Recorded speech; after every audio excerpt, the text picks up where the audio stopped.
श्री स्वामी समर्थ.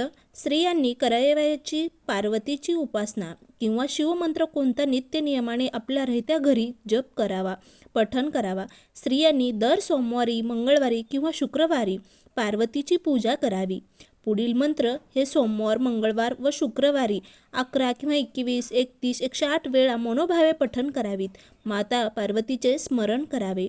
तर तो मंत्र आहे खूप प्रभावीशाली असा मंत्र आहे जो आपल्याला आपल्या घरी हा मंत्राचे पठण करायचे आहे. ओम पार्वतीय नमः. दर मंगळवारी व पौर्णिमा तिथीला देवी पार्वतीचे पूजन करून तिला दूध व पुरणाचा नैवेद्य दाखवावा. नित्य पठणात पार्वती स्तुती हे स्तोत्र असावेच. रोज एकदा हे पठण केल्याने मनातल्या इच्छा मनोकामना पूर्ण होतील. त्याचबरोबर नित्य नियमाने स्त्रियांनी आणखीन एका मंत्राचं पठण करावे.